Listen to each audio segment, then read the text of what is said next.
vamos a empezar. Estimados compañeros y compañeras, alumnos y alumnas, aquellos que estáis conectados online, que veréis también la grabación más adelante, y todos los que estamos aquí presentes, bienvenidos a esta sexta edición del ciclo de conferencias de divulgación científica de la Facultad de Ciencias, que comenzamos hace 5 años y que ya en aquel momento le llamamos Conciencias. Más que nunca en este curso, en donde celebramos el 50 aniversario de la facultad. Tener en cuenta que todas las sesiones anteriores están grabadas, están en el canal de YouTube, y sois bienvenidos a revisitarlas cada vez que queráis. En este curso comenzamos con esta sesión dedicada al agua, donde participa José Miguel Andreu y Sergio Martos, en un contexto de cambio climático y creciente presión sobre los recursos hídricos.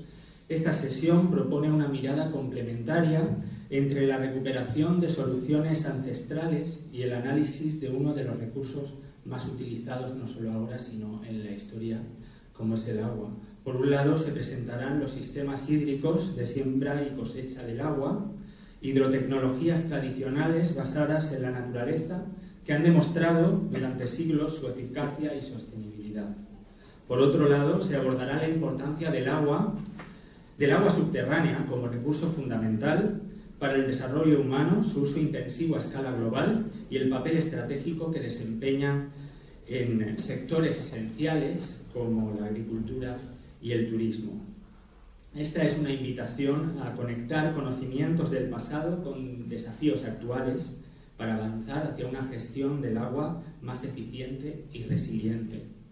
En primer lugar, nos acompañará José Miguel Andreu, que es licenciado en Ciencias Geológicas por la Universidad de Granada, tiene el máster en Gestión y Tratamiento del Agua por la Universidad de Alicante y es doctor en Geología por esta misma universidad. Actualmente ocupa una plaza de profesor titular en el área de Geodinámica Externa, donde combina docencia y actividad investigadora, además de gestión, si no me equivoco, que esa también es una buena pata del profesorado. Sus líneas de investigación se centran en la recarga natural de acuíferos kársticos, la sobreexplotación de acuíferos y la hidrogeoquímica del karst, abordando la caracterización de acuíferos y su gestión sostenible, así como los impactos ambientales asociados a la explotación intensiva de recursos hídricos. Ha participado, por supuesto, en numerosos proyectos científicos y es autor de un buen número de publicaciones y libros dedicados a la hidrogeología. Además, es miembro de la Asociación Internacional de Hidrogeología, la Sociedad Geológica de España y la Asociación de Enseñanza de las Ciencias de la Tierra, participando activamente en redes de colaboración y comités científicos nacionales e internacionales. Con todo ello, os dejo en primer lugar con José Miguel Ruiz, después compartirá un rato con nosotros Sergio. Muchas gracias por acompañarnos.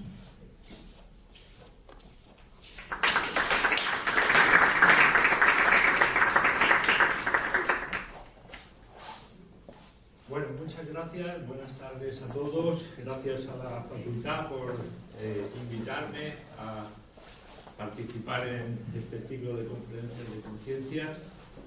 Yo voy a hablar de agua subterránea y mi charla versa sobre este recurso, que es un recurso que se utiliza mucho, y me gustaría que fuese como una introducción a la charla de Sergio Martos, que es el ponente invitado fuera de la casa, ¿no? Entonces, bueno, pues yo quiero hacer como una pequeña introducción para sobre todo destacar este recurso que a veces, como no se ve, uno imagina lo importante que puede llegar a ser, ¿no? Bueno, yo creo que la mayor parte de aquí sabe lo que es el agua subterránea. En principio es el agua que a veces vemos salir de la roca, como en el caso de ese manantial que vemos ahí, que es el nacimiento del río Mundo, o otras veces pues la extraemos nosotros del subsuelo. Realmente ese agua no la vemos porque, como digo, está en el subsuelo, está en unas estructuras geológicas, en unos materiales que son capaces de contener agua, que es lo que denominamos acuífero. Y este agua subterránea es una parte muy importante del agua dulce, ¿verdad? Todos los textos hablan de que es aproximadamente el 30% de todo el agua dulce del planeta, ¿no? Pero quizá lo más importante de todo no es eso, sino que es su distribución. A diferencia de las aguas superficiales, que están muy confinadas a unos sitios muy concretos, el agua subterránea se puede decir que está en todas las partes de la Tierra emergida. De manera que incluso en esas partes no coloreadas o de color blanco, hay agua subterránea, aunque no se vea. Si miramos, por ejemplo, en el caso de España y hacemos un zoom, veríamos que la parte, por ejemplo, de Galicia y de parte de la meseta, que estaba ahí como catalogado como territorio donde no hay agua subterránea, pues realmente sí que hay agua subterránea, porque como veis en este color que muestra las masas de agua subterránea, pues ahora sí que está pintado. Es decir, que prácticamente agua subterránea hay en todos los sitios. Lo que pasa es que volumétricamente en unos sitios hay mucha y en otros es un poquito más escasa.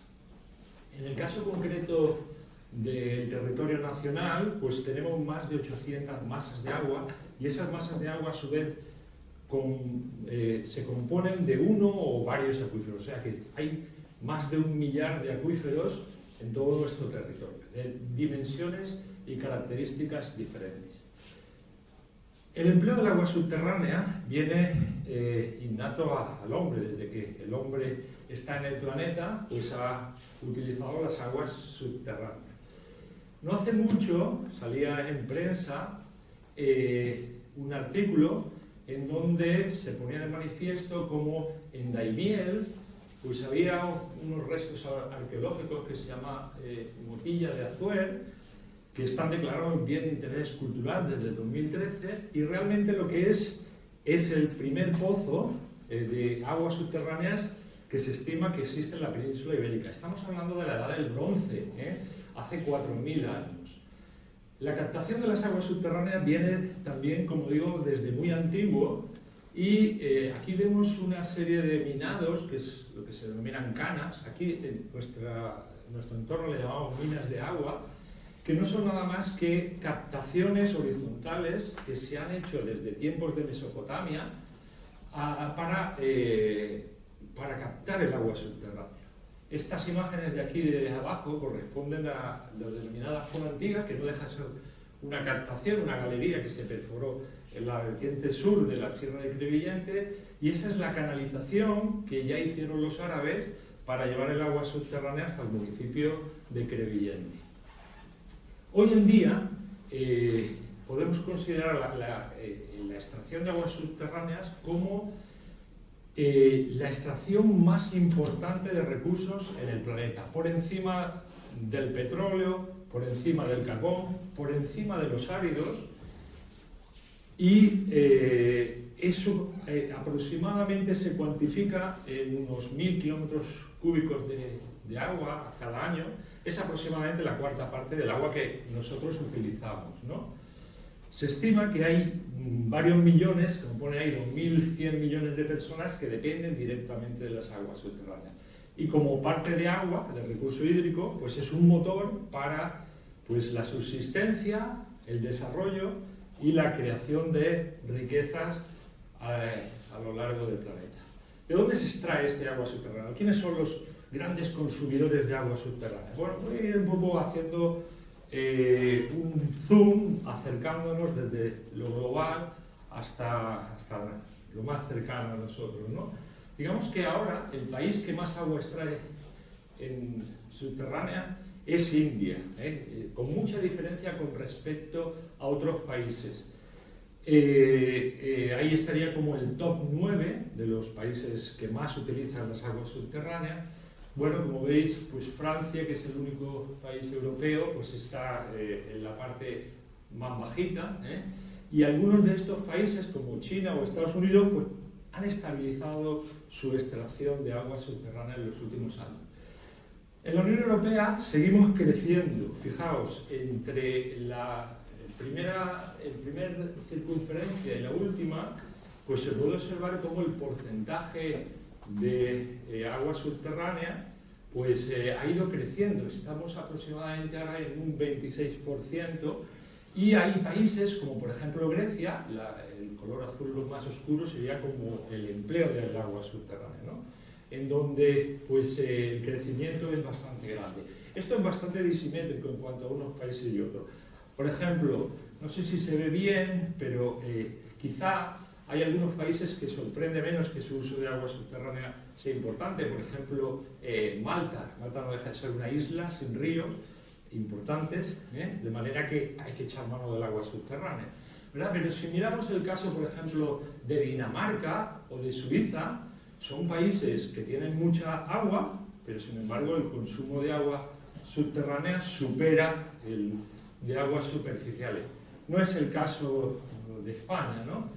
En España todavía consumimos más agua superficial que subterránea. Pero, como se puede observar, el incremento a partir de la década de los años 50, 60 en España, pues el incremento del uso del agua subterránea creció muchísimo. Incluso, aunque parezca que está estabilizado, en cierto modo está estabilizado, la ratio entre aguas superficiales y aguas subterráneas en este siglo ha ido creciendo, muy poquito, pero ha ido creciendo, ¿de acuerdo? ¿Y por qué todo este aumento del empleo de las aguas subterráneas? Pues hay varias razones. La primera de ellas es que actualmente disponemos de un mejor conocimiento de las mismas.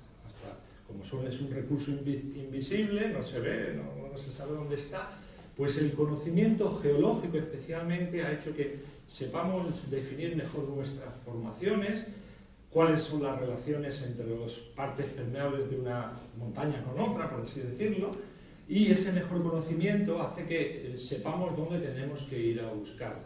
Por otro lado, pues hay un avance innegable tecnológico, ¿no?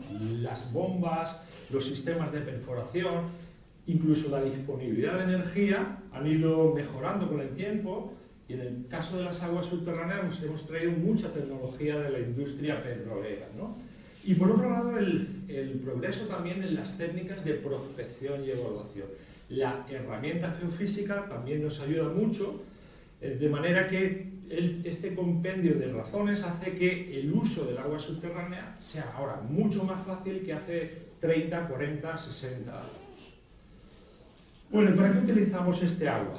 Bueno, pues para las actividades que conlleva el desarrollo, ¿no?, de cualquier nación, de cualquier país, ¿de acuerdo? Hay que tener en cuenta que la mayor parte del agua subterránea la vamos a utilizar para regar, ¿no? Las grandes extensiones de cultivos, como estas, por ejemplo, que son norteamericanas, pues es la que más consume agua. Aproximadamente el 70% de todo ese agua que manejábamos, de esos 1000 kilómetros cúbicos, lo destinamos a regar. Y el regadío, digamos que con aguas subterráneas tiene algunas ventajas, ¿no?, con respecto a las aguas superficiales. Y es que las aguas subterráneas presentan mayor resiliencia con respecto a las sequías, ¿no? Cuando hay una sequía, los cursos superficiales se ven disminuidos, mientras que las aguas subterráneas son más inerciales y por lo tanto podemos disponer de mayor tiempo de ese recurso. Y además los estudios económicos muestran que por las particularidades de infraestructuras pues, y las formas de riego, pues los rendimientos de los cultivos cuando se utilizan aguas subterráneas son más altos que los de cuando se hace con aguas superficiales. ¿Dónde se riega? ¿Dónde se riega más? Pues ahí está representado en color rojo los lugares del planeta donde se utiliza más la agricultura basada en la extracción de aguas subterráneas. Aproximadamente eso es el 40% del planeta, de las zonas de cultivo del planeta. Básicamente los tres polos serían la India, China y Estados Unidos, son en los lugares donde mayor extensión se destina a las aguas subterráneas. Quizá lo más importante es que, bueno, con el aumento de la población del planeta, pues el crecimiento en las necesidades de alimentos han hecho que haya que destinar más territorio a la producción agrícola, y ahí se puede observar cómo el aumento de las aguas subterráneas, o mejor dicho, el empleo de las aguas subterráneas ha tenido su parte de cultivo. También es muy importante que hay una agricultura basada en la subsistencia, ¿verdad?, en donde muchos países viven de ese recurso escaso, pero que tienen una economía de subsistencia de la cual dependen fundamentalmente, como se puede ver en esta foto, del agua subterránea. Quizá los dos países que más agua destinan, obviamente a la agricultura, son India y Pakistán, ¿de acuerdo? Son dos casos un poco emblemáticos. Se habla de la revolución verde en Asia como consecuencia de ese aumento del empleo de las aguas subterráneas. Cuando yo estudiaba como vosotros, India era un país que estaba catalogado como extremadamente pobre, donde las hambrunas se extendían. Bueno, pues en este país se produjo una especie de revolución en donde la política que se instauró era de que los alimentos debían de ser muy baratos. Eso significaba que la producción de alimentos debe estar condicionada para que no aumente el gasto, para que esos alimentos sean muy baratos. Todo lo que hizo el gobierno indio fue básicamente subvencionar, o incluso en algunos estados de la India es gratis la energía para sacar y extraer el agua subterránea. De manera que todo el país comenzó a utilizar masivamente las aguas subterráneas, y se puede ver un poco esas mapas de color más oscuro, como el incremento de la extracción de aguas subterráneas ha sido muy importante. Por eso es el país que más agua extrae, ¿no? Y prácticamente el 89%, casi el 90% de ese agua es para regar, para producir alimentos. Hoy en día India es un país exportador de alimentos. Ha cambiado la situación radicalmente. Esto también va a generar, y está generando, una serie de problemas, pero bueno, en principio no me voy a meter mucho en ello. Otro caso emblemático ha sido Pakistán. Pakistán tenía su economía basada en el regadío con aguas superficiales, pero con un proyecto piloto por unos problemas de drenaje, pues el gobierno bonificaba la extracción de aguas subterráneas. Rápidamente vieron los pakistaníes que dedicaban sus tierras a cultivar que cuando llegaban las sequías, los que habían invertido en captar el agua subterránea mantenían sus cosechas, mientras los demás se veían con carencia de agua. Con lo cual lo que se ha producido es un traspaso de agua, de zonas de cultivo, de aguas superficiales a aguas subterráneas. Aquí se puede ver cómo el crecimiento agrícola ha sido, como veis, bastante importante, pero mientras que la curva roja, que es la que dice el canal, es de aguas superficiales, va disminuyendo, la extensión de terrenos alimentados por aguas subterráneas ha crecido, ¿de acuerdo? En el caso de España, hemos visto que nuestro uso es más o menos, está estabilizado. Se estima que algo más de 4.000 hectómetros cúbicos son los que destinamos a regar, y no tenemos un mapa donde se cartografíe las zonas destinadas a riego con aguas subterráneas. Lo que sí tenemos es este mapa, que es la de las masas de agua subterránea en mal estado cuantitativo, es decir, en aquellos lugares donde hay acuífero y se han sobreexplotado, ¿no? Entonces, aquí podemos ver más o menos, podemos hacer la equivalencia, que si los acuíferos están sobreexplotados, mayoritariamente se debe a que se ha extraído el agua subterránea. Más concretamente, en nuestra zona tenemos algunas zonas, como el Valle del Vinalopó o en la Marina Baja, donde nuestros cultivos, digamos, más célebres o más emblemáticos han sido regados o son regados fundamentalmente por aguas subterráneas. Es verdad que el empleo del agua subterránea en la provincia de Alicante es mucho menor que el del agua superficial. Estaríamos cercanos a un 40%, mientras que las aguas subterráneas las aguas superficiales pues están en torno al 50%. ¿De acuerdo? Otro de los usos del agua subterránea es para beber, uso de abastecimiento a las ciudades. En este caso, la excelente calidad, que hace que nos podemos ahorrar el tratamiento, la seguridad en cuanto a esos momentos de sequía, una menor inversión y un progreso, digamos, a la hora de construir infraestructuras mucho más reducido o con menor entidad, pues se puede hacer de forma más progresiva ese aumento de las infraestructuras, y que tanto las empresas privadas como las públicas pueden gestionar agua. Hay muchas urbanizaciones que son los propios vecinos los que se hacen su pozo y ahí se abastecen. Ha hecho que el agua subterránea sea un bien bastante utilizado para este uso, ¿de acuerdo? Bueno, ya desde la antigüedad, aquí os pongo dos ejemplos de dos acueductos.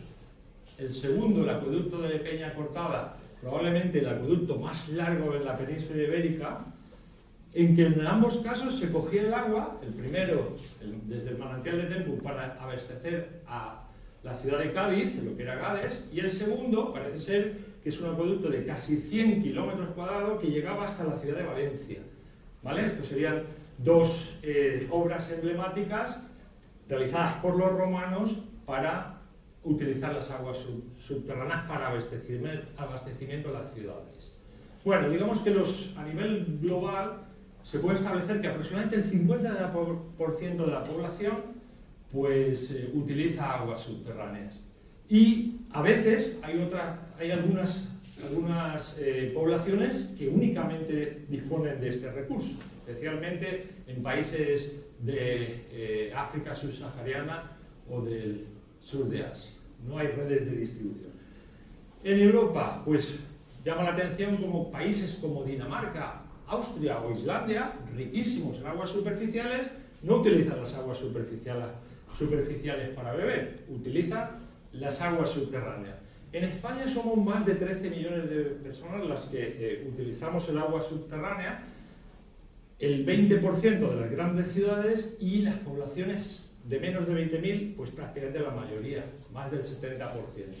Eso mismo pasa en Alicante. Por ejemplo, todo lo que es la montaña de Alicante utiliza las aguas subterráneas. A veces, como en el caso de estas poblaciones que están alrededor de este pequeñito acuífero, que es el Cabeçó d'Or, ¿verdad?, que se ve desde la propia universidad, en donde sus aguas no son muy buenas, pero aún así se pasan por una planta potabilizadora y se destinan al abastecimiento de localidades como Aires. La ciudad de Alicante, y lo mismo podríamos decir de la ciudad de Elche, están emplazadas en zonas donde no hay, se puede decir, agua subterránea. En Alicante existían algunos manantiales, muy chiquititos, por eso siempre estuvo basado en almacenar agua superficial. Incluso pues, el empleo de profesiones como eran los aguadores, que traían agua a la población, ¿no? Ya a finales del siglo XIX, la ciudad de Alicante necesitaba más recursos y echó mano de un acuífero muy pequeñito, que está muy cerquita de aquí, que es el acuífero de la Sierra de las Águilas. Se hizo una canalización de unos 16 kilómetros.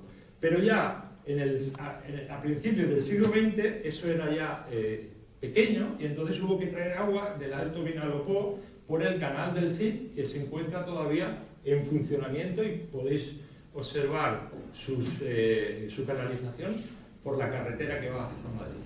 Bueno, para finalizar quería solamente poner un par de ejemplos de otros usos, algunos de ellos pues termales, recreativos, industriales, pero me voy a centrar únicamente en dos. Uno es el uso energético, ¿de acuerdo? Bueno, las aguas subterráneas se pueden utilizar también para extraer energía, es lo que se llama la geotermia. Pero no me voy a centrar en aquellos lugares donde hay una anomalía geotérmica, me voy a centrar en los lugares donde no hay una anomalía geotérmica, es decir, donde la temperatura del agua es bajita. Y todo este uso energético se puede hacer gracias a las bombas de calor, como las que tenemos en nuestras casas de los aires acondicionados. Mirad, la principal ventaja está en que mi aire acondicionado que tengo en casa, cuando hace frío, coge el aire muy frío y cuando hace calor, coge el aire muy caliente. Entonces, en el invierno, el aire muy frío me lo calienta y en el verano el aire muy caliente me lo enfría. Eso es lo que hace la bomba de calor, ¿verdad? La diferencia está en que cuando coges el agua subterránea, tanto en verano como en invierno, no es ni muy caliente ni muy fría.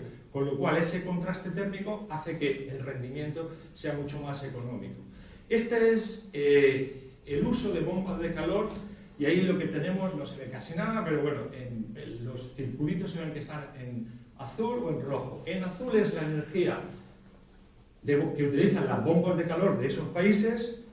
Si son geotérmicas están en rojo, y si son aerotérmicas, como la en mi casa, están en azul. Bueno, como veis, España está prácticamente todo en azul, aunque tenemos una ciudad, que es Zaragoza, que es un sitio donde hay más de 200 pozos que extraen agua para estas bombas de origen geotérmico, y hay más de 70 instalaciones para la calefacción y la refrigeración de edificios domésticos y de instalaciones industriales. O sea que es verdad que no se ha desarrollado, las inversiones son muy caras, pero luego digamos que el consumo de la factura de la luz eléctrica se reduce mucho, ¿no? Es una fuente potencial. Además, no generan emisiones de CO2, por lo cual cumplimos con nuestras obligaciones frente al cambio climático. Y el último uso es un uso muy próximo a nosotros. Todos conocéis, o bueno, creo que la mayor parte de vosotros conocéis el Hondo de Elche-Crevillente. Mirad, el Hondo de Elche-Crevillente realmente son unas balsas que son estas dos especies de lagunas muy grandes, están construidas por la mano del hombre, ¿no? Fue el hombre quien las construyó. Pero luego también hay unas pequeñas charcas perimetrales. Voy a centrarme básicamente donde está el centro de interpretación para que veáis qué es lo que ha ocurrido con el uso de las aguas subterráneas. Mirad, esta zona era una zona pues extremadamente degradada. En parte se utilizaba como campo de tiro, como agrícola, muy degradado, ¿verdad? Bueno, gracias al uso de las aguas subterráneas, la Generalitat Valenciana lo que hizo fue comprar esa finca y la ha transformado. Veis aquí, se puede observar la mano del hombre, y esto fue cuando hicieron la actuación, y esto es una foto más o menos actual. Fijaos, un paisaje degradado se ha convertido en esta zona, esta imagen tan bonita de este paisaje tan idílico, que es la zona húmeda del Hondo de Elche. Y todo ha sido gracias a la aportación del agua subterránea. Lo que hizo la Generalitat fue traerse de más de 5 kilómetros unas aguas que no tenían ningún uso porque eran ligeramente salobres, y las lleva hasta la entrada del parque e inundar esta zona. Eso ha hecho que hayamos conseguido restaurar un paisaje degradado, pero al mismo tiempo conservar especies que estaban en proceso de extinción, como son estas tres anátidas, estos tres pajaritos, ¿verdad? Y los cuales, pues, aunque siguen estando en peligro de extinción, tenemos una comunidad bastante importante en estas zonas húmedas, y los proyectos van con en principio, buena línea. ¿De acuerdo? En definitiva, mirad, seguimos creciendo, la población va disparada. Si os metéis en internet veis cómo aumenta la población, veréis cómo desde que ponéis la página hasta que la vemos acá somos más, ¿verdad? Y entonces eso significa que tenemos que producir cada vez más alimentos sin deteriorar pues, el suelo, el agua y el clima. Algunos autores han hablado de que este es el mayor desafío que tiene la humanidad. Para conseguir lograr este desafío necesitamos un conocimiento científico para realizar una gestión sostenible, y esa gestión sostenible de las aguas subterráneas es esencial. Por eso ahora, después de mí, va a hablar Sergio de ese tipo de actuaciones para que veáis la importancia que tiene. Bueno, pues muchas gracias y...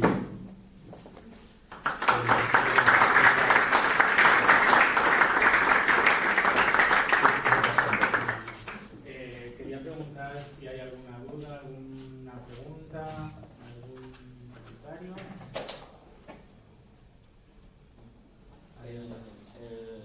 La relación que tiene el agua subterránea con la propia universidad. Aquí. Aquí, justo aquí abajo. Bueno, pues sí, tenemos un acuífero que no es de muy buena calidad y hacemos más o menos como en iWest, ¿no?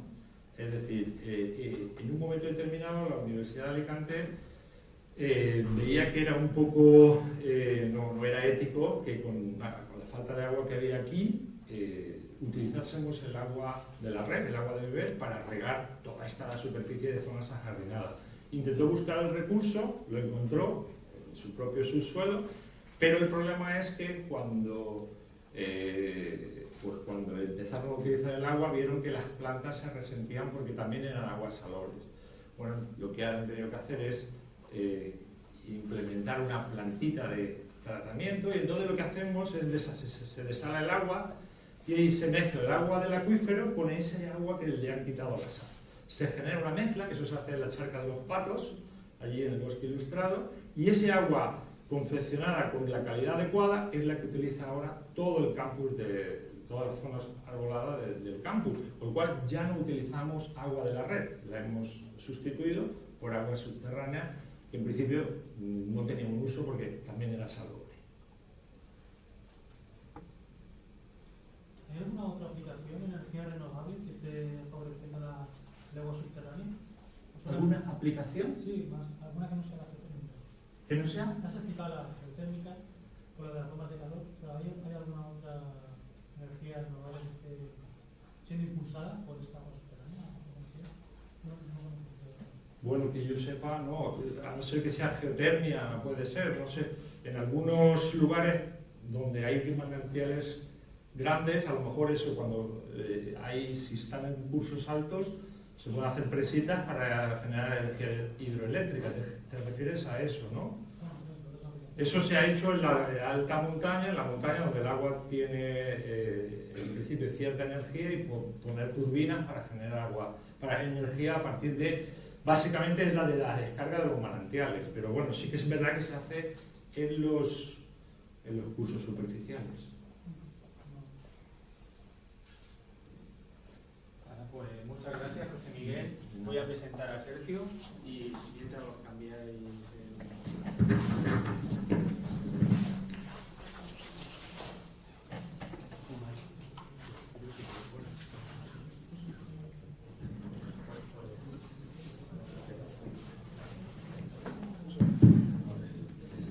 Bueno, pues vamos con la segunda charla de esta sesión, esta primera sesión de conciencias del curso 25-26, que será impartida por Sergio Martos Rosillo.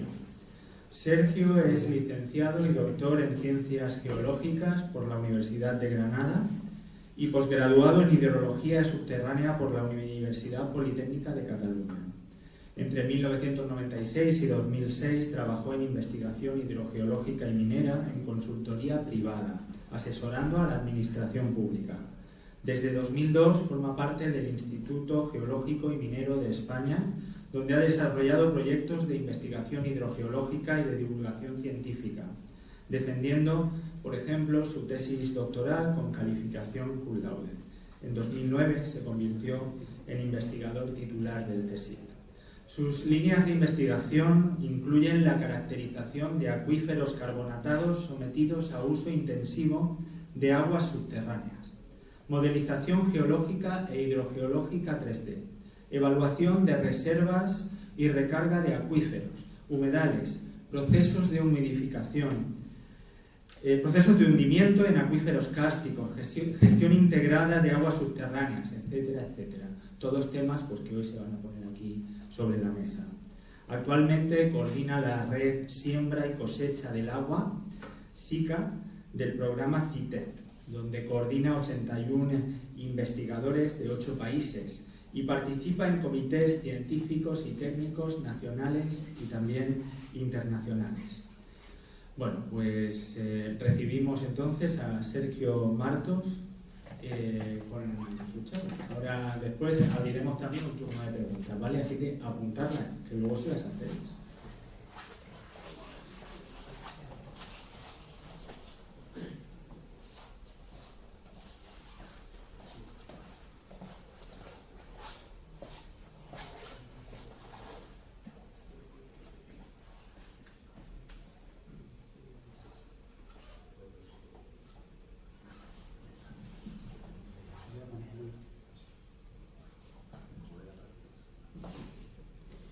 Bien, buenas tardes. Gracias por estar aquí. Bueno, primero por invitarme a compartir el trabajo de nuestro equipo de investigación con vosotros y por estar aquí a esta hora, que es mi hora de la siesta, o sea, que lo puedo hacer ahora dormido, ¿no? Bien, os voy a hablar de, este es el título de la charla, algunos diréis qué cosa más rara, esto de sembrar y cosechar agua, y de soluciones basadas en naturaleza ancestrales para resolver los problemas actuales. Bien, no sé si lo sabéis, pero España es uno de los países que tiene mayor número de grandes presas por habitante. Me parece que el primero o el segundo del mundo. Presas que están muy bien hechas, que están hechas donde tienen que estar hechas y que están superando su periodo de vida útil, pero que cuando llegan precipitaciones importantes no son capaces de regular todos los recursos que llegan, se van colmatando con el paso del tiempo, están llegando al final de su vida útil, algunas ya la han superado, y luego cuando vienen periodos de sequía, pues lo que estamos viendo es que se quedan sin agua, ¿no? Y cuando llega una sequía siempre nos salen las noticias que los embalses están sin agua. Entonces hay mucha masa crítica que dijo, oye, vamos a empezar a buscar otras soluciones que no solo dependan de la regulación de los recursos hídricos superficiales con hormigón.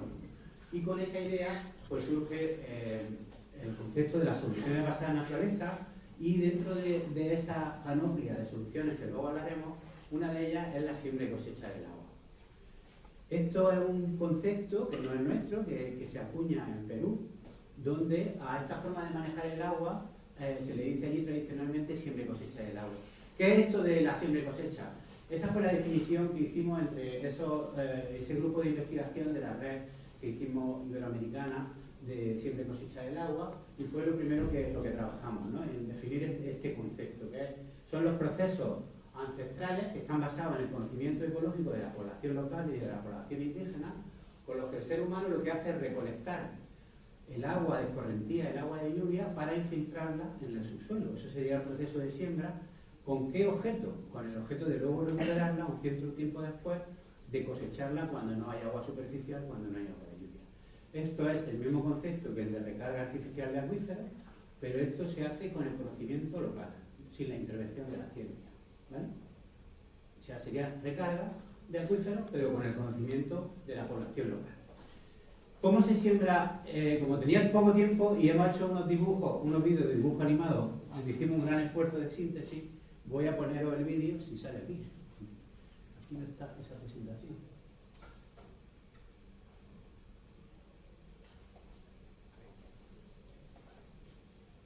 A ver si sale.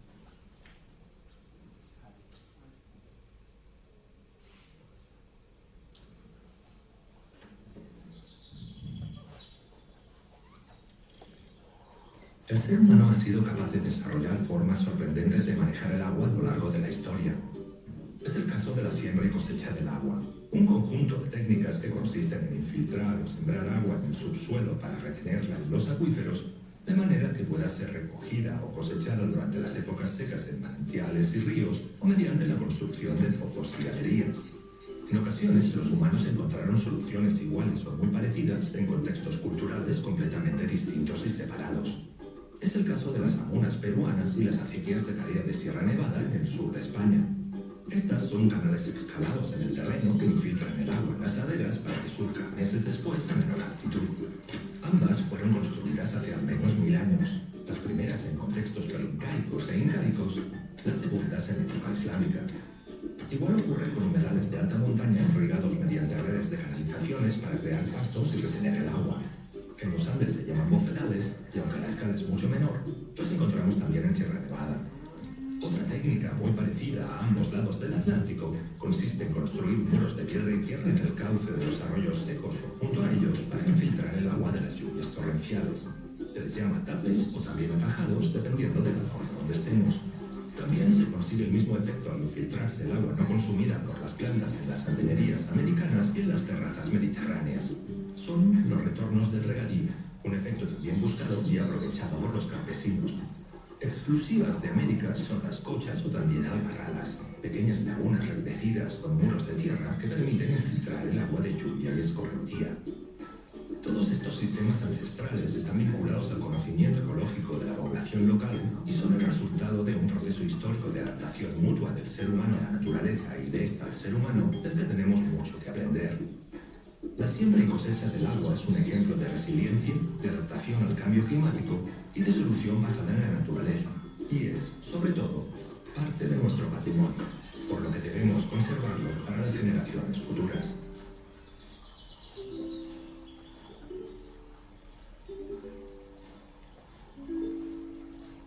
Bueno, ahí tenéis una síntesis rapidísima, que no me hubiera dado tiempo a mí a hacerla más rápido, de los distintos sistemas de siembra y cosecha del agua que hay, especialmente en América del Sur, sobre todo en la región andina, que es donde hay periodos intraanuales secos, y entonces la gente tuvo que buscar alguna solución para poder tener agua en esos periodos en los que no había ni deshielo ni agua de precipitación. Entonces lo que hacían era infiltrar el agua en los acuíferos para que luego descargase agua abajo en los manantiales durante el verano, ¿no? Aprovechando que el agua subterránea circula más lentamente.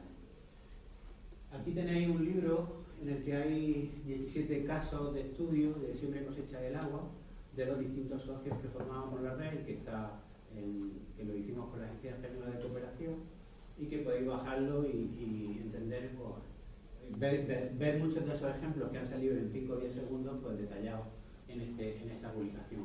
Y este libro va a salir, yo creo que en una semana, que es más divulgativo, que lo va a editar el Consejo Superior de Investigaciones Científicas, en donde se hace un resumen de lo que hemos puesto en el vídeo. En España también se siembra agua y hemos terminado un proyecto ahora, hace poco, con la Fundación Biodiversidad, donde hemos hecho otro vídeo, hemos reutilizado algunas de esas imágenes, o sea que os sonarán, pero lo voy a poner también. Y bueno, muchos de estos sistemas de siembra de agua los tenemos aquí en la zona de Alicante, ¿no? Hay acequias que se construyen exclusivamente para infiltrar agua. Yo voy a hablar ahora de las acequias de Careo que están en Sierra Nevada, pero las tenemos también en la Sierra de Gredos, en las pesqueras y las taceras. Las zayas son otros canales de infiltración de los que hablaré un poco, que están en León, en acuíferos dendríticos, estos están en rocas duras, en zonas de montaña. Pero luego hay recargas de fuentes, los riegos de pastos que luego generan manantiales agua abajo, los riegos de invierno que se hacen en la albufera de Valencia. Antes de sembrar el arroz se inunda toda la albufera y eso contribuye muchísimo a la recarga. También se hacen en la Vega de Granada. En invierno se hacen unos riegos que, como la evapotranspiración es muy baja y un retorno de riego importante, contribuyen a la recarga del acuífero. Las boqueras, que están en todo el Levante, que son sistemas de regadío que utilizaban las aguas de la avenida. Cuando había una avenida, luego lo veréis en el vídeo, se sacaba el agua y ese agua que tenía limo y que tenía materia orgánica, pues inundaba los campos de cultivo y se sacaba un cultivo con esa inundación, con ese riego que se hacía con el agua de la avenida, ¿no? Y luego sistemas de captación, pues yo ahora hago algunos, José Miguel, de las galerías, las minas, las cimbras, los canales, los azarbes y los pozos. Bien, voy a poner este vídeo también y ya después de machacaros con los dibujos animados. A ver si lo consigo.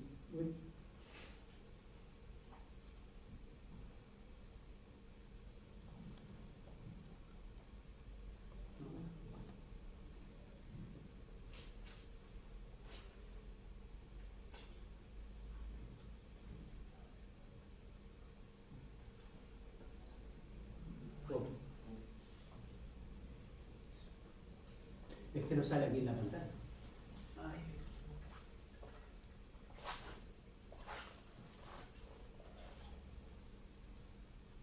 Un segundo.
El 99% del agua dulce no congelada del planeta es agua subterránea. El resto, el 1%, es agua superficial. Son los acuíferos y no los embalses nuestros principales almacenes de agua dulce. Además, el agua que circula bajo nuestros pies lo hace unas 100.000 veces más lenta que la que va por los ríos, y por eso estos llevan agua cuando deja de llover.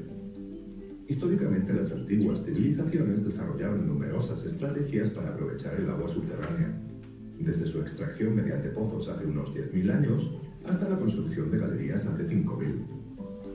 En Al-Ándalus, durante la Edad Media, además de expandirse la agricultura de regadío, se aprendió a regular los excedentes de aguas superficiales mediante su infiltración o siembra en los acuíferos. Agua que luego era cosechada durante las épocas secas. Tenemos numerosos ejemplos de sistemas de siembra de agua.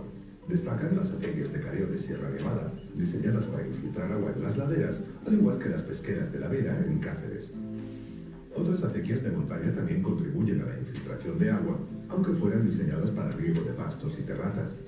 Es el caso de las caceras segovianas y las regaderas abulenses.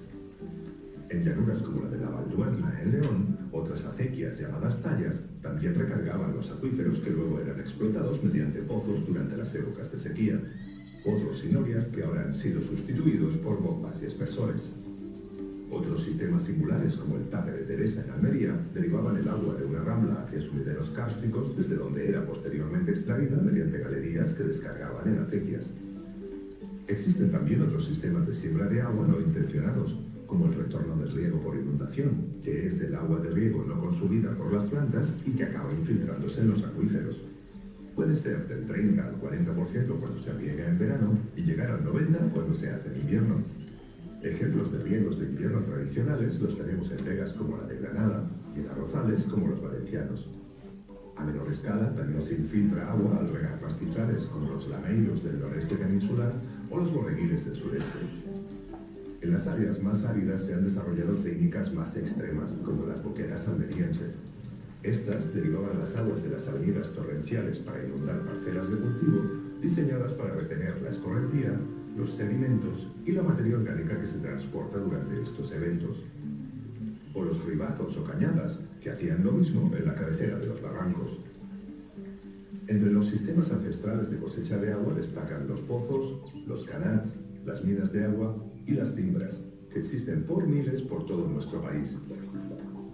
Todas estas prácticas, con la excepción de los pozos, funcionan con la fuerza de la gravedad, se construyen con materiales locales y son claros ejemplos de soluciones basadas en la naturaleza. Su recuperación, su mejora y su réplica deberían ser clave para mitigar los efectos del cambio climático, reduciendo el impacto de sequías e inundaciones. Bueno, ahí se hace una síntesis de los sistemas que hemos inventariado en España, que luego dejaré el documento de síntesis, por si Sonia quiere compartirlo con vosotros. Y aquí están señalizados, y os fijáis, los principales sistemas de siembra y cosecha del agua que hay en España están en la zona del Levante, ¿no? Que es donde tenemos unas condiciones semiáridas, y luego donde tenemos, a lo largo del año tenemos periodos muy secos, muy largos, en los que hay que maquinarse y hacerse, darle vuelta a la cabeza para disponer de agua durante el verano. Entonces hemos hecho esa síntesis y nos hemos centrado luego en ese proyecto que hemos hecho para la Fundación Biodiversidad en estudiar 3 casos concretos, uno en una cuenca de Sierra Nevada, donde había acequias de careo, otro en Aldea Nueva de la Vera, en Cáceres, que es una cuenca donde hay una acequia que van en granito y que funcionan también de forma muy parecida a las acequias de careo, y luego en esa zona que es la de la Valduerna, en León, que aquí es un acuífero aluvial, un acuífero detrítico donde se recarga el agua porque se quedaban sin agua en verano, el río Duerna se seca, entonces en los últimos riegos lo hacían con pozos con los que extraían agua con noria. En Sierra Nevada, que es esa montañita que tenéis ahí en el sureste de la península, pues también se utilizan distintas formas de recargar los acuíferos. Bien, y entonces aquí lo que hacemos es que durante el invierno se produce, cuando ya pasa, la precipitación se produce en forma de nieve, y cuando ya llega la época del deshielo, en marzo o abril, esta gente, los acequieros, lo que hacen es que derivan el agua de la cabecera de los ríos y la hacen circular por estas acequias de aquí, que son las acequias de careo, que son acequias exclusivamente hechas para infiltrar agua, no para regar. Algunas tienen 10 kilómetros de longitud y algunas incluso trasvasan el agua de una cuenca a otra, ¿no? Como esta de aquí. El agua, cuando llega a una determinada zona, se saca de la acequia y se vierte en una zona que conocen según el pueblo como Sima, Calaero, Mata, Madre, según el pueblo tienen distintos nombres. Y ahí se extiende el agua y se infiltra, ¿vale? En ese momento ahí se estaban infiltrando unos 300 litros por segundo que se meten en la ladera y luego, como veremos, surgen agua abajo por manantial. Entonces el acequiero se encarga de hacer estos canalillos para que el agua, toda el agua que va pasando por esta acequia, se infiltre en esa zona. Bueno, ya veremos, esta es otra sima, en otra cuenca distinta, donde también hemos medido caudales de infiltración de 400 litros por segundo, ¿vale? Que no sé lo que consumirá Alicante, pero tiene que estar del orden de 400 litros por segundo, 400, 500, pienso. Y por debajo de esas simas surgen manantiales y alrededor de esos manantiales hay una mayor biodiversidad porque hay unas condiciones de humedad mayores con respecto a agua arriba. También se utiliza ese agua que surge de los manantiales para mantener los sistemas de regadío tradicionales que hay desde la época islámica en la zona de la Alpujarra, y allí se riega por inundación en terrazas y ese retorno de esos riegos acaba también infiltrando agua, que es la que luego se utiliza en los pueblos para abastecimiento, porque los pueblos de aquí se abastecen con agua que se captan de los manantiales. El sistema es sencillo, aquí lo explico en este sencillo modelo conceptual. Ahí en Sierra Nevada, a mitad de Sierra Nevada, tenemos esquistos. A vosotros cuando dan en la carrera la hidrogeología os dirán que los esquistos son impermeables, pero cuando los esquistos están puestos en superficie, normalmente tienen una zona de alteración, puede tener 15, 20 metros, y por ahí el agua se filtra y va circulando. ¿Qué le pasa al agua? Que cuando va por un río lleva una velocidad media del orden de 1 metro por segundo. ¿Sabéis que un día tiene 86.400 segundos? Pues entonces en un día haría 80 kilómetros, ¿no? 86 kilómetros. Pero cuando va circulando por el acuífero lleva velocidades medias de 1 metro al día. Aquí probablemente menos, ¿vale? Para hacer 100 metros requiere 1 mes, ¿vale? Entonces fijaros el cambio de velocidad tan brusco que hay. ¿Qué pasa? Que si yo hago una acequia de careo, vierto el agua en esa sima y se filtra, pues el agua que se está infiltrando va a salir meses, incluso a lo mejor algún año después, por el río. ¿Y qué pasa? Que ese río lleva agua cuando deja de llover y cuando no hay nieve, ¿vale? Una diferencia entre un río, una torrentera y una rambla es que los ríos llevan agua porque hay un acuífero que les va aportando agua, y por eso llevan agua cuando no nieva y cuando no llueve, ¿vale? Una rambla solo lleva agua cuando está una tormenta y a los 2 días ya no lleva agua, porque no tiene conexión con los acuíferos. Pues aquí lo que hacemos es que potenciamos la recarga de la cuenca para que los manantiales que están a media ladera y el río tengan más agua. Así de sencillo, utilizando la fuerza de la gravedad, materiales locales y el conocimiento local. Entonces, fijaros, esta es la acequia que os he enseñado antes, que es la acequia de Careo, que es esta de aquí, ¿vale? Tiene 11 kilómetros, pasa agua de una cuenca a la otra, y en rojo son las zonas donde se vierte el agua, son las simas, ¿no? Aquí el acequiero va haciendo tandas y va repartiendo el agua en cada una de esas simas. Fijaros que la margen derecha de aquí, que va a favor de la esquistosidad, aquí está alterada, en la margen izquierda afloran los esquistos y entonces ahí no se puede poner cultivo. Entonces, en esta margen derecha del río, el flujo va para acá, tenemos 5 acequias de careo, ¿vale? Ahí se saca el agua y se infiltra en esa ladera. Estas son las acequias de riego normales, las dos verdes de aquí, que sacan el agua del río y por debajo tienen sus parcelas de riego, las vegas que están alrededor del pueblo y riegan de esa manera. Pues bien, todo eso son canales, ramales de riego, pequeñas acequias que se utilizan para regar y que no parten de la acequia, ¿vale? Toman el agua de todos esos manantiales que se generan en esa ladera y que se alimentan con las acequias de careo. Es decir, nosotros infiltramos el agua, salen los manantiales y de los manantiales salen las zonas de las acequias de riego. No salen del río, sino que salen de los manantiales. Entonces, toda esa zona regable se hace con agua subterránea que previamente ha sido infiltrada con las acequias de careo. ¿Okay? Bien. Además, Los manantiales que dan más agua, que suelen tener una pequeña galería, son los que se utilizan para abastecimiento. O sea que con esta forma de manejar el agua garantizamos la agricultura, la ganadería y el abastecimiento en una zona donde las rocas son de baja permeabilidad. ¿Bien? ¿Qué conseguimos en el río? Este es el hidrograma medio de un río en Sierra Nevada donde no hay acequias de careo. Tiene un pico entre marzo, abril, mayo, junio. Hay un pico por el deshielo. Si nosotros hacemos careo, el hidrograma pasa a ser prácticamente plano. Ese pico, los acequieros lo sacan del río, lo infiltran y lo que hacemos es que aumentamos el caudal de base. Eso es lo mismo que hace un embalse de agua superficial, pero nosotros lo hacemos aprovechando la capacidad de regulación del terreno. Bien, hemos investigado 4 cuencas hidrológicas y hemos visto que el caudal se duplica en verano y que la recarga de agua subterránea se puede incrementar entre un 100 y un 150% a la recarga natural. Y eso se consigue, como he dicho, con la población local, trabajando con el colectivo, con la fuerza de la gravedad, con comunidades de regantes y con materiales locales. ¿Qué pasa en verano? En verano ya dejan de utilizarse las acequias de careo. Para el día de San Juan, normalmente se dejan de utilizar las acequias de careo y ya se empiezan a utilizar las acequias que están más bajas, que son las acequias de riego. ¿Qué pasa? Como son riegos tradicionales, pues el agua, un 30 o 40% del agua que utilizas en tu riego se filtra en el acuífero y luego sale al río y la utilizan los de abajo. El agua no se va al infierno, ¿vale? Porque siempre dicen que si la ineficiencia de los regadíos, ese agua sale luego y la pueden utilizar los de abajo. Y además genera, esos retornos del río por inundación generan todos estos paisajes culturales. Veis que los ríos que atraviesan, los barranquitos que atraviesan esas zonas regales que están recargadas con las acequias de careo y con el río de retorno, tienen vegetación de ribera, ¿vale?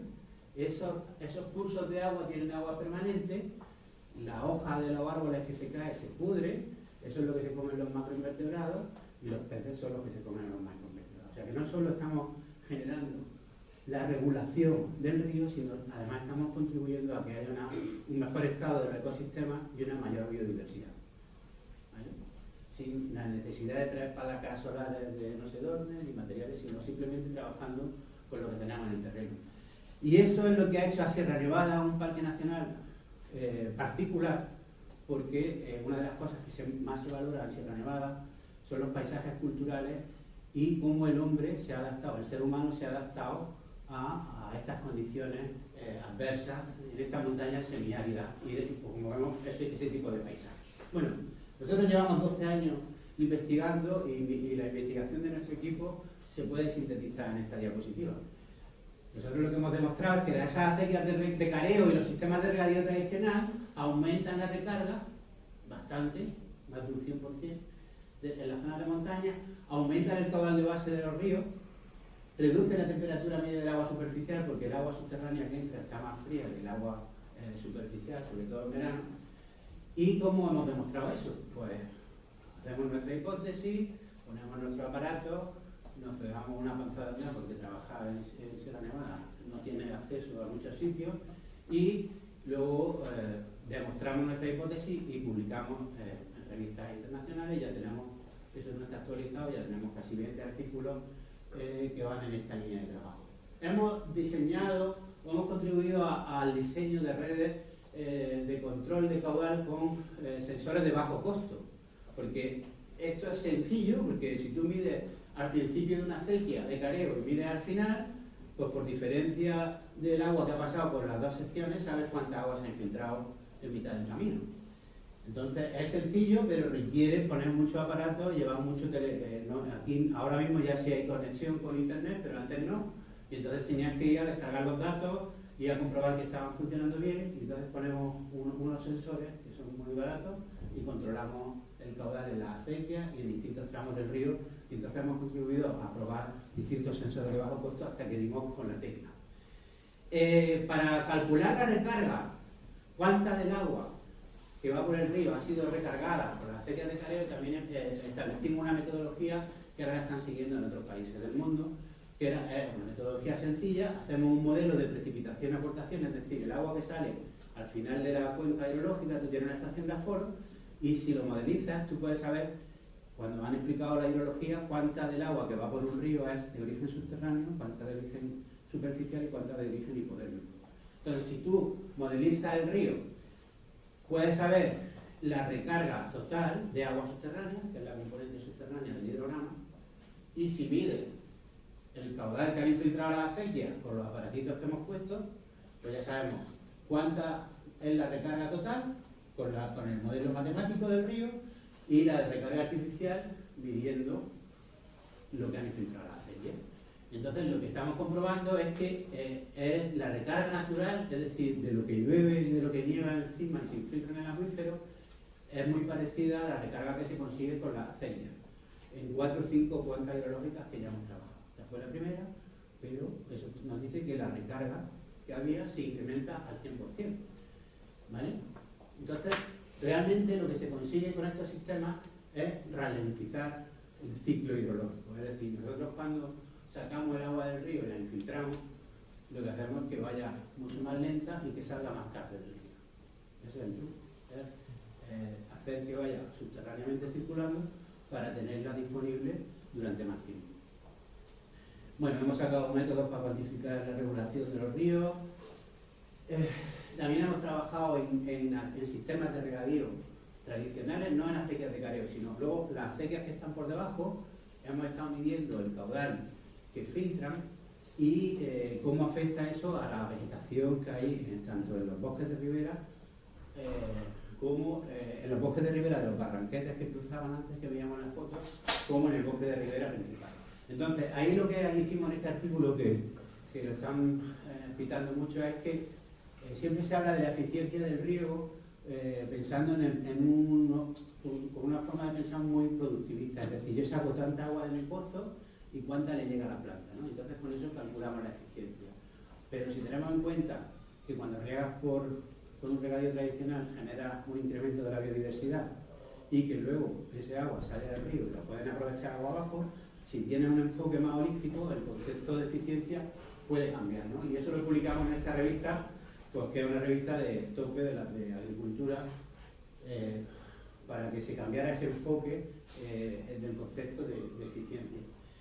También trabajamos mucho con las técnicas isotópicas, porque como trabajamos en Sierra Nevada no nos dejan utilizar muchas veces trazadores de estos fluoresceínas, trazadores de colorantes. Entonces trabajamos con los isótopos, ¿vale?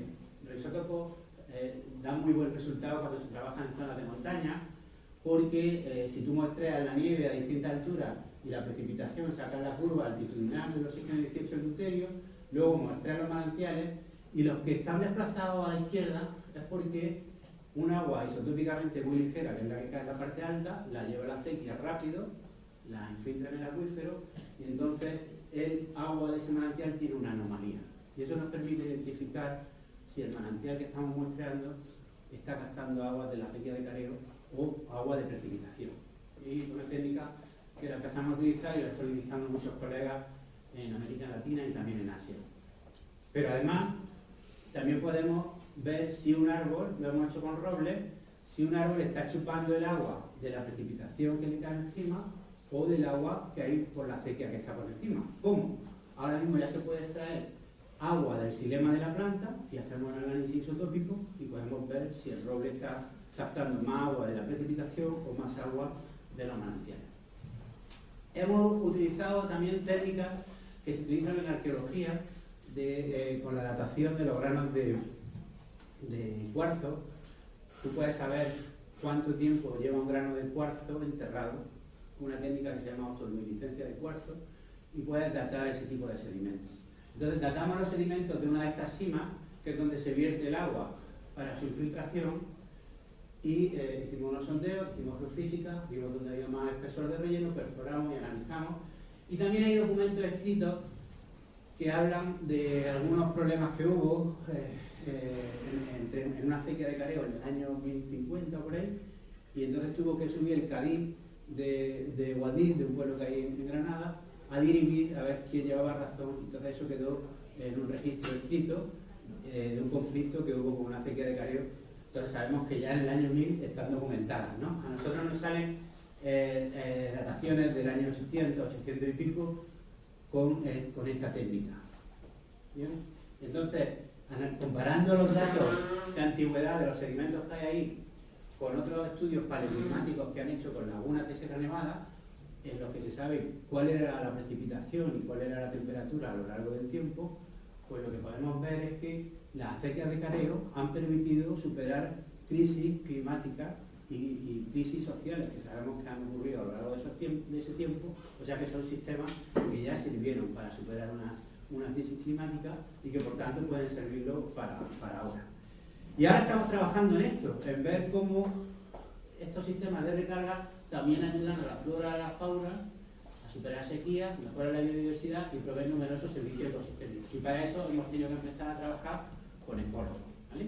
Y hemos tenido que hacer un esfuerzo para entendernos con los ecólogos y para que, porque a nosotros nos cuesta tener su lenguaje y a ellos también les cuesta saber de hidrogeología y pues llevamos unos años y ya estamos empezando a tener los primeros resultados. Nosotros cuando íbamos midiendo las acequias, pues ya ves que parece que algo influye en la vegetación, ¿no? Porque veis que ahí hay pasto por debajo de la acequia y luego cuando vas andando por la acequia, Sierra Nevada, que es un punto caliente de biodiversidad, esas líneas que hay en Sierra Nevada, también ves que hay más insectos, que hay más animales, que hay más plantas.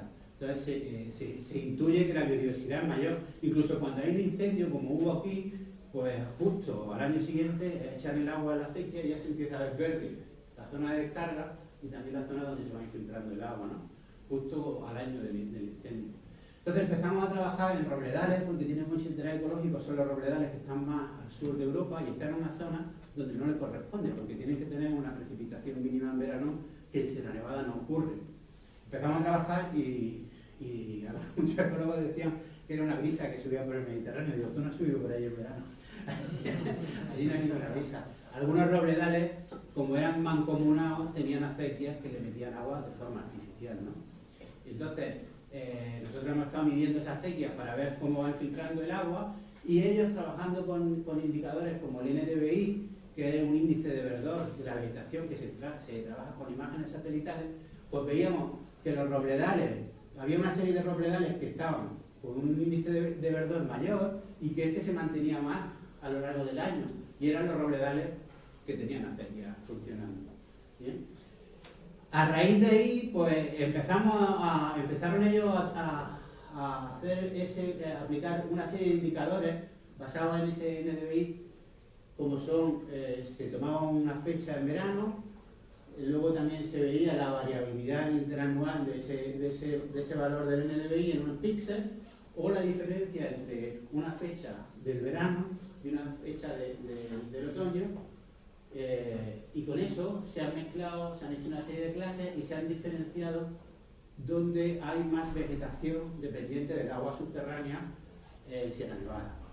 Y lo que sale era una cosa lógica, que bueno, pues si ellos estaban dándole vueltas iban a ver si era el tipo de suelo, si era más ácido, menos ácido, y no, es el tipo de acuífero. Aquí tenemos 3 acuíferos en Sierra Nevada, los acuíferos alpinos, donde hay materiales de alteración glacial y periglacial por encima de los 2000 metros. Luego tenemos calizas en algunos entornos y el resto son esquistos. Los esquistos son poco permeables y como son poco permeables, la zona de alteración es poco espesa, pues el nivel se queda más próximo a superficie. Entonces las raíces tienen acceso al agua. Entonces son más malos a la hora de hacer un pozo, porque como mucho te puedes dar con un canto nutriente si hace un pozo que saque más de 1 litro por segundo, pero para el tema de los ecosistemas son más buenos porque el agua queda más próxima a la superficie y las plantas tienen acceso al agua subterránea. Bueno, entonces se hizo una clasificación. Estos son básicamente los esquistos, los acuíferos alpinos, y estos son los acuíferos albucárides que son carbonatados. Y en azul oscuro es donde están los ecosistemas que dependen más, la vegetación que depende más del agua subterránea, que mantiene el verdor más tiempo a lo largo del año porque tiene acceso al agua subterránea. Normalmente son bosques de ribera, caducifolios, pinares de población y algunos prados. ¿Vale? Y en los esquistos, pues donde más vegetación dependiente del agua subterránea hay. Esa es la cuenca que os enseñaba antes. Estas son las parcelas de riego y los manantiales. Y aquí están las zonas dependientes del agua y veis que están por debajo de la acequia de careo fundamentalmente. Otro grupo de ecólogos empezó a trabajar con los anillos de los árboles. ¿vale? Analizaron el crecimiento de los árboles por debajo de una acequia de careo y por encima, en robles y en pinos. Y se ve que los que están por debajo crecen más y que luego sufren menos durante la sequía. Eso se ve con ese tipo de... Eso es otra forma de demostrar lo que nosotros veíamos, ¿no? Tú lo ves en el campo, pero hay que demostrarlo. Hemos trabajado también con la Universidad de Copenhague para evaluar los servicios ecosistémicos que presta este sistema de recarga o de siembra de agua. Incluso hemos hecho algún estudio económico con esta universidad, que son especialistas en esto, y lo aplicamos en la cuenca del Guadalfeo, donde en la cabecera tenemos muchas acequias de careo, que son todas estas líneas de aquí, y donde se construyó un embalse que todavía no se han terminado los canales para sacar el agua de riego. Este es el embalse de Rules. No nos dijeron el precio de ejecución de las actuaciones hidrológicos forestales, pero sin ese precio sale el mantenimiento a 0,4 euros metro cúbico y las acequias de careo salen 10 veces menores, ¿vale? Sin meter los costes de restauración hidrológico forestal. Han hecho un estudio económico, unos economistas especialistas en agua de la Universidad de Córdoba, Julio Berber, y en una de las cuencas que nosotros hemos estudiado dicen que por cada euro que se invierte en las acequias de careo se recuperan 500. ¿Vale? Ya fijaros que es un sistema eficiente desde el punto de vista económico, desde el punto de vista hidráulico y sobre todo energético, porque funciona con la fuerza de la gravedad. Entonces, ¿es esto una solución basada en la naturaleza? Que ahora se habla mucho de las soluciones basadas en la naturaleza, porque hay dinero y hay subvenciones y hay ayuda desde los organismos internacionales y desde la misma Unión Europea para trabajar esto. ¿Qué es una SBN para el agua, para aplicar la gestión del agua? Son una serie de procesos naturales o que imitan a la naturaleza, con los que se persigue aumentar la cantidad y la calidad del agua, pero a la misma vez se persigue aumentar los servicios ecosistémicos, la resiliencia y la biodiversidad. Muy chulo. Pero para que sea una solución más a la naturaleza, la IUCN, que fue la que se inventó el término, establece una serie de criterios e indicadores que tienes que cumplir. Si tú haces una casa en forma de seta, eso no es una solución basada en la naturaleza, ¿vale? Aunque sea muy verde, muy bonita. Esa solución tiene que cumplir con estos criterios y quizás el más importante es el 3. Esa solución tiene que generar una ganancia en términos de biodiversidad e integridad del ecosistema. Por eso, si nosotros queremos demostrar que nuestra solución es una SBN, tendremos que trabajar con especialistas en biodiversidad y con especialistas en servicios ecosistémicos. Nosotros lo hemos aplicado con técnicos de la ICN y nos ha salido que cumplimos con ese criterio. Por eso nos llamaron en el grupo de expertos que hay en la Unión Europea de SBN, en este caso aplicada al desarrollo rural y la agricultura, y hemos estado trabajando en las convocatorias que han salido hace poco y en plantear, y hemos hecho un inventario también de soluciones basadas en la naturaleza para la agricultura, y por eso también la UNESCO tiene una red que se llama UNESCO Ecohydrology, con la que se reconocen los sitios donde se hace un manejo ecohidrológico del agua. Eso, las soluciones ecohidrológicas y las soluciones basadas en la naturaleza es lo mismo. Lo que pasa es que UNESCO se inventó lo de la ecohidrológica y no tuvo tanto éxito como la IUCN, y lo que ha salido adelante son las SBN, ¿no? Pero básicamente es lo mismo. Y tiene una red de sitios demostrativos a lo largo del mundo, y el primero que lo consiguió en España fuimos nosotros. Ahora me parece que hay otros dos más en la cuenca del Guadiana. Bueno, y eso nos dio mucha publicidad. Nos entrevistaron en el New York Times, en el Le Monde, en el Ideal, que el Granada no nos han entrevistado todavía. Pero bueno, eso nos ha dado mucha repercusión. También trabajamos con temas en la televisión. O sea, cuando se hace divulgación y se llega a la gente, tu trabajo es más, yo creo que tiene más repercusión que cuando hace un artículo científico que se lo leen 4 chinos y 4 americanos y ya está. Pero cuando tú haces divulgación, eso llega a la sociedad, eso llega también a los políticos, a los gestores, y luego eso tiene un retorno y se ve cómo tienen más facilidad a la hora de conseguir proyectos. O sea que es muy importante hacer este tipo de divulgación. ¿Se puede aplicar esto a gran escala o es una tontería que hacen o que hacemos 4 catetos, que yo soy de por allí en Sierra Nevada, ¿no?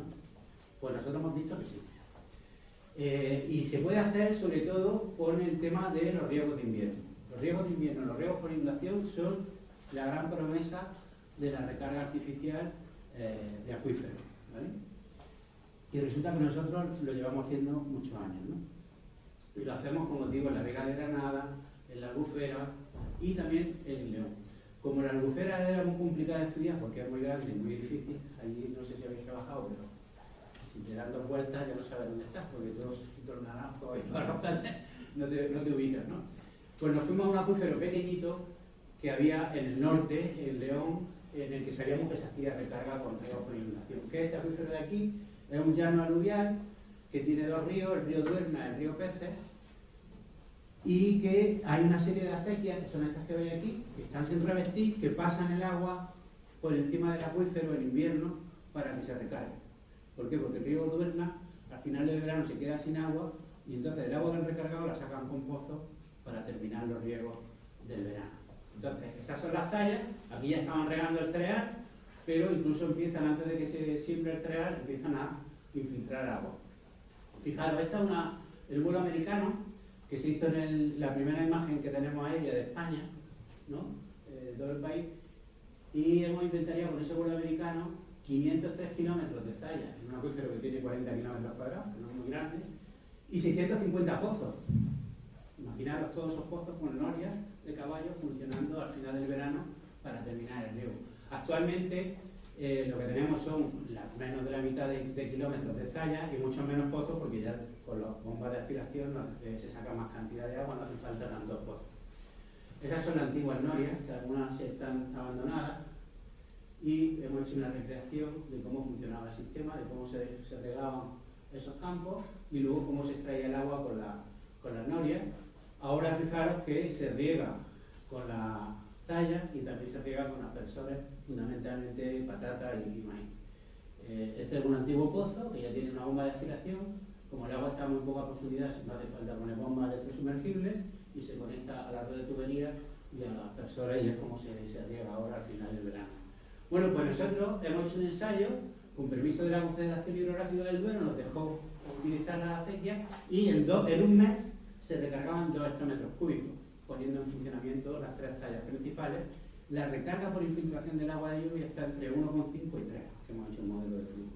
Es decir, que con un mes, poniendo las zallas en funcionamiento, ya hacen la recarga natural del acuífero. O sea que si lo ponemos 2 o 3 meses, rellenamos el acuífero y está relleno para que cuando acabe el verano pues puedan tener agua.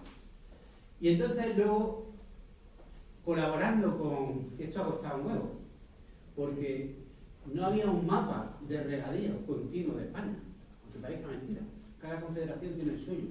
Entonces, con unas compañeras del Instituto de Agricultura Sostenible de Córdoba, hemos hecho un mapa de todas las zonas regables de España, de la península solo, y hemos visto los cultivos que toleran riegos de invierno, que son almendros, pistachos, viña, la alfalfa también, y las zonas que están en barbecho, ¿no? Y hemos visto en cuánta superficie se podría hacer recarga, casi en la mitad, 1,8 millones de hectáreas, donde se podría hacer riego de invierno para recargar los acuíferos. Y no sé si era un buen porcentaje de esos acuíferos sobreexplotados son acuíferos libres, que tienen una zona de regadío encima, o sea que se podía hacer recarga. ¿Cuándo? En los años que hay excedentes, cuando hay tormentas, ¿vale? Y en los años que llueve por encima de la media, en esos periodos es cuando, si tenemos la infraestructura preparada, se puede hacer recarga. Me decían que estaba loco hace unos años, pero resulta que en Estados Unidos esa es la técnica, en California especialmente, esa es la técnica de recarga que más se está utilizando ahora para revertir el problema de sobreexplotación. Hace una semana hubo un congreso en Nevada, específicamente sobre técnicas de recarga por inundación, y es la técnica estrella, y ahí están trabajando la Universidad de Davis, Stanford, toda la Universidad de California, en aplicar técnicas de recarga por inundación en almendros y en los mismos tipos de cultivos que tenemos nosotros para recuperar los acuíferos. Y ya para ir terminando, pues eso, deciros que esos sistemas de siembra de agua que han llegado operativos hasta nuestros días, pues, y que tienen más de 1000 años de duración, pues ya son un ejemplo de adaptación al cambio climático que ya ha demostrado que funciona, porque es que lleva todo ese periodo funcionando. Y el periodo medieval pues fue casi igual de cálido que el actual, ¿vale? Y ya estos sistemas ya estaban funcionando. Entonces, si ya han servido para superar esos cambios climáticos y sociales, pues ¿por qué no van a poder ser útiles para ahora, ¿no? Lo repito otra vez, van con la fuerza de la gravedad, con materiales locales, y están aprovechando los ecosistemas, el poder de regulación también de los suelos y de los acuíferos, pues se están utilizando la naturaleza para hacer esa función. Y además es que resulta que si nos analizamos con detalle también incrementa la biodiversidad cuando lo estamos haciendo, ¿no? Hay que hacer un esfuerzo más importante, pero es que mejoran la biodiversidad. Entonces, si queremos hacer una transición ecológica trabajando con la naturaleza, hay que no solo pensar en el agua, sino también en toda la relación que tiene con los ecosistemas y con la biodiversidad, porque no le damos la importancia que le tenemos que dar a la biodiversidad. Y luego otra cosa, ya lo último que quiero decir, es que aquí está Pantaleón, que es un agricultor de los años 60 ahí en la falda sur de Sierra Nevada, que parece que está regando un campo ahí desangelado. Pues fijaros, estos son habichuelas o judías verdes y esto es maíz, ¿vale? En un suelo en el que no se utilizan fertilizantes y que estaba adaptado para suplir plagas, sequías, etc. Las judías verdes generan de forma natural nitrógeno y fósforo, y es el que lo que utiliza el maíz para crecer, y la caña del maíz la utilizaban los agricultores pues, para que se enredaran las judías sin la necesidad de tantos tubitos de plástico, que tenemos plástico ahora por todos lados, ¿no? Entonces esa es la agricultura que ahora están buscando hacer en los países desarrollados, y nosotros resulta que ya llevamos siglos y siglos haciendo, ¿no? Entonces no tenemos que menospreciar el conocimiento de la población local, porque hacen lo mismo que nosotros, que es observar la naturaleza, y cuando observas haces tu hipótesis. Lo único que nosotros es que cuantificamos eso y ellos no lo cuantifican, pero lo aplican, ¿no?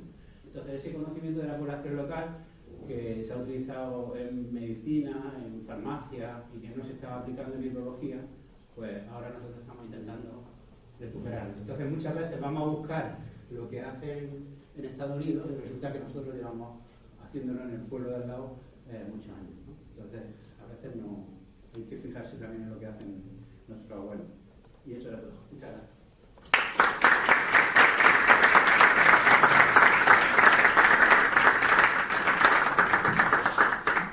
Bueno, pues lo mismo que antes.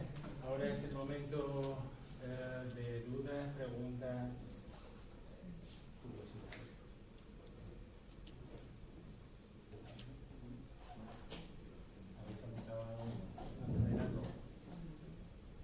Muchas gracias, muy interesante la charla. Habéis dado un paso para ver en qué zonas, porque lo del regadío de invierno sí que habéis hecho ese mapa, pero lo de las acequias y todo, ese contexto de los esquistos, ¿lo habéis visto si hay otros sitios del país donde pueda aplicarse o no se ha hecho todavía? Sí, estamos analizando esa información ahora porque tenemos un proyecto específico para eso. Entonces, para que las acequias de infiltración en zonas de montaña funcionen, necesitan una serie de condiciones. Una es que tengan pendiente. Tienes que tener una zona de pendiente. Otra es que los materiales no sean muy permeables, porque si tú infiltras agua en unas calizas, el agua se va abajo y sale por el manantial. Tienen que ser rocas duras, fundamentalmente. En hidrogeología, rocas duras se lo llamamos a las rocas metamórficas y también a los granitos, a fibolitas, ese tipo de rocas, ¿no? Porque hay una zona de alteración donde el agua va fluyendo lentamente. Entonces, si tú haces la superposición de materiales de rocas duras y de zonas dependientes, ya tienes un área de España donde se puede hacer. Te salen Guadarrama, algunas zonas de los Pirineos, las que no están en Galicia, Gredos, muchas zonas de Galicia. Luego, cuando hemos hecho el proyecto del inventario del sistema de Chime, hemos ido allí y hay acequias de montaña abandonadas, porque la población, todos estos sistemas, en la segunda mitad del siglo XX, cuando la gente emigró de los pueblos, se han quedado casi todos abandonados, ¿vale? Y es un problema fuerte porque mucha gente de la que emigró ya se está muriendo. Entonces ese conocimiento que antes iba transmitiéndose de generación en generación se está perdiendo, ¿no? Pues todas esas zonas de montaña tienen eso. Y otro condicionante es el clima. Necesita un periodo seco, largo, para que la gente haga esos sistemas, ¿no? Para que lo lleva, porque si tú tienes precipitación a lo largo de todo el año no te hace falta hacer recarga. Y luego el más importante es que haya una población que lo mantenga. Si no tienes el factor humano que lo mantenga, pues no tienes nada que hacer, ¿no? Entonces esos son los condicionantes, con eso estamos trabajando ahora para hacer un mapa de zonas potenciales. Cuando hemos hecho el inventario y hemos ido allí, pues que resulta que las hay, ¿no? Muchas de ellas están abandonadas. Y todo lo que son riegos de pastos, que ahora eso se va a poner en auge otra vez porque la ley de conservación de la naturaleza hace mucho énfasis en recuperar los pastos de montaña, pues todos esos pastos, incluso en Galicia, los lameiros, están irrigados, ¿vale? Tienen agua y aportan un agua y luego por debajo surgen manantiales que son los que se utilizaban para abastecimiento de las casas de los agricultores y los ganaderos que vivían en la zona de montaña. ¿Algo más? ¿Alguna pregunta? No, pues nada, yo entonces quiero dar las gracias a Sergio, a José Miguel, por animaros a inaugurar Conciencia, este curso. Deciros que todas las charlas, esta incluida dentro de unos días, están en YouTube.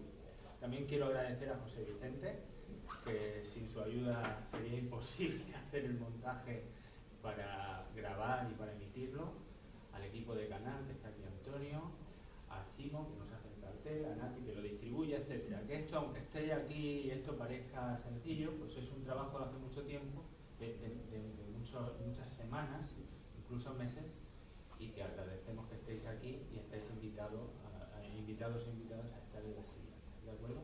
Así que nada, muchas gracias y nos vemos en la siguiente.